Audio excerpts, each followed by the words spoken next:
I'm with Karen Davis, who is the founder of Cutting Edge Concepts in Dallas, and she is also starting a column for Age magazine called Perio Team. The first column will appear in the May 2011 issue. How are you, Karen? Hi, Mark. I'm doing well. Thank you. Good. I wanted to talk about your first column, which is titled Oral Systemic Health and the Role of the Dental Team. First of all, you provide some websites about the systemic connection to dentistry, and can I want to talk for a minute about why you recommended those websites? Okay, sure. Well, that's a great question. I find that when you try to tap into the information that's available on the internet about oral and systemic connections, you find everything. There's a lot of misinformation. There's a lot of information that really hasn't been substantiated by studies. So the websites that I listed are really giving valid, up-to-date, current studies and synopsis of information that we can rely on. If we read it on these websites, we can pass this on to our patients confidently. Okay. You talk for a bit about the team huddle meetings or the meetings that dental offices have, and you strongly suggest that they have a meeting called the Oral Systemic Update, and you do not recommend that the hygienist take control of that meeting, that you feel like it should be a shared responsibility. Why do you feel that way? Well, that's a good question, and probably not all teams even have regular meetings. I certainly know that.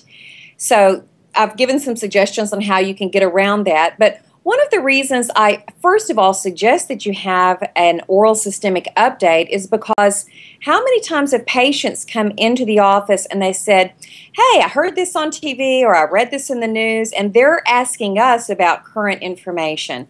I think it's important that the whole dental team be well informed and stay abreast of information.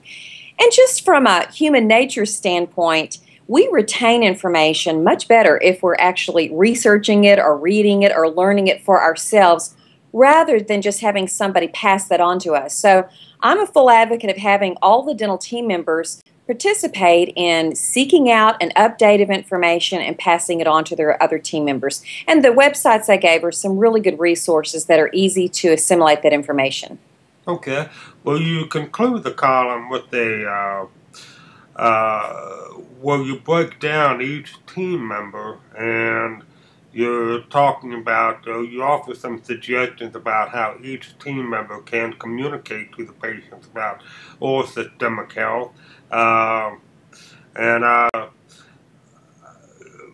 we don't have enough time to go over all five, I believe. But in terms of dental hygienists, can you talk a little bit about what role you see them playing in this process? Well, obviously, the dental hygienist has a really critical role. Number one, because he or she sees the patient repetitively, so we can build upon our information that we share with our patient and have some comparative information from visit to visit. But even as simple as updating the patient's medical history, I now am asking questions about their diet. I'm asking questions about how they handle their stress. Are they exercising? These are questions I never used to ask, but as we really begin to understand what's happening in the mouth and how much it relates to the overall health and really vice versa, then you need to have the dental hygienist in the role of asking questions that we've really not traditionally gotten into with our patients. It's part of the assessment that we need to do on all of our patients and the discovery that unfolds throughout each appointment. So we're in a unique position because we have multiple visits repetitively with our patients to inform and build upon that information. And there's a lot of ways to do that. Well, Karen, thank you very much. Your first column again appears in the May 2011 issue. I encourage readers to take a look at it, and thank you. You have a good day. Great. Thank you for the opportunity. Bye-bye.